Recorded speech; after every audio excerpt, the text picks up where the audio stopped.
তো শুরুতে তোমরা একটা কোশ্চেন দেখতে পাচ্ছ, এই কোশ্চেনটা কিন্তু খুব ইম্পর্টেন্ট তোমাদের এক্সামের জন্য। সেটা হলো যে অপারেটর কি। তো এই যে অপারেটর কি, এই কোশ্চেনটা তোমাদের এইভাবে লেখা, তোমরা এইভাবে এক্সামে লিখবা, বাট প্রথমে তোমাদের আগে বুঝাই দিই, তাহলে তোমরা নিজেরাই লিখতে পারবা মুখস্থ ছাড়াই। দেখো তোমাকে টেকনিকটা আমি বোঝাচ্ছি। তো শুরুতে তোমাদের দুইটা অক্ষ তোমরা টেনে নিলা, এক্স অক্ষ বরাবর, এক্স অক্ষ এবং ওয়াই অক্ষ। এখন এক্স অক্ষ বরাবর আমরা একটা ভেক্টর নিব, সেটাকে বলবো হচ্ছে আমরা এ ভেক্টর। এক্স অক্ষ বরাবর একটা ভেক্টর নিলাম, সেটাকে কি বললাম আমরা? এ ভেক্টর। এখন এই এ ভেক্টরের সাথে যদি আমরা যে গুণ করে দেই, তাহলে এর সাথে একটা যে গুণ করো, তাহলে যে এ চলে আসবে। তাহলে সেটা কি বোঝাবে? এখান থেকে সেটা 90 ডিগ্রি অ্যান্টি ক্লকওয়াইজ ঘোরা বোঝাবে।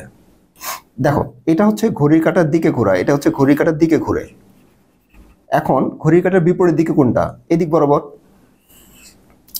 ঘড়ির কাঁটার বিপরীত দিক। তাহলে যখনই আমি এই এ ভেক্টরের সাথে একটা যে গুণ করে দিব, তখন এটা 90 ডিগ্রি ঘড়ির কাঁটার বিপরীত দিকে ঘোরা বোঝাবে। তাহলে একটু লক্ষ্য করো অ্যানিমেশনটা, আমি যখনই এই এর সাথে যে এটা গুণ করে দিচ্ছি, এটা গুণ করে দিচ্ছি, তখন এখান থেকে এই ভেক্টরটা যখন এখানে ছিল, এখান থেকে এই ভেক্টরটা এই পজিশনে চলে আসলো, হয়ে গেল। এখন যদি আমরা এই এ ভেক্টরের সাথে আবার দুইটা যে গুণ করি, তাহলে ধরো জে ইন্টু জে, এই এ ভেক্টরের সাথে আমি দুইটা যে গুণ করব, তাহলে একটা যে বোঝাবে 90 ডিগ্রি ঘোরা অ্যান্টি ক্লকওয়াইজ, আরেকটা যে বোঝাবে আবার 90 ডিগ্রি ঘোরা। তাহলে টোটাল কত ডিগ্রি ঘুরবে? 90 আর 90 180 ডিগ্রি।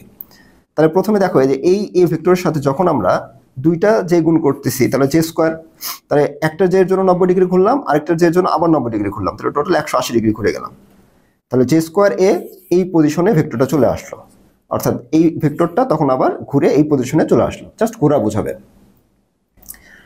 আর জে স্কোয়ার এর সমান লেখা যায় মাইনাস এ, অর্থাৎ এদিক বরাবর আমাদের পজিটিভ এক্স অক্ষ, দেখো এটা হচ্ছে এ, আর নেগেটিভ এক্স অক্ষ বরাবর মাইনাস এ চলে আসলো। এখন যদি আমরা আরেকটা যে গুণ করে দেই, অর্থাৎ এই এ ভেক্টরের সাথে যদি আমরা জে কিউ গুণ হয়ে যায়, তাহলে একটা জের জন্য 90 ডিগ্রি, আরেকটা জের জন্য আবার 90 ডিগ্রি, আরেকটা জের জন্য আবার 90 ডিগ্রি, তাহলে এই পজিশনে চলে আসবে। তাহলে জে কিউ এ সমান তুমি লিখতে পারবে হচ্ছে মাইনাস জে এ, অর্থাৎ উপরের দিকে পজিটিভ জে এ, নিচের দিকে মাইনাস জে এ, মিলে গেল। এগুলো সম্পর্কে ডিটেলসে তোমাদের মেইন কোর্স আলোচনা করেছি, তো মেইন কোর্সগুলো করলে কিন্তু এই সম্পর্কে তোমরা ডিটেলসে জানতে পারবে। এখন এক্সামে যারা বুঝতে পেরেছো তারা তো এক্সামে নিজেই লিখতে পারবে।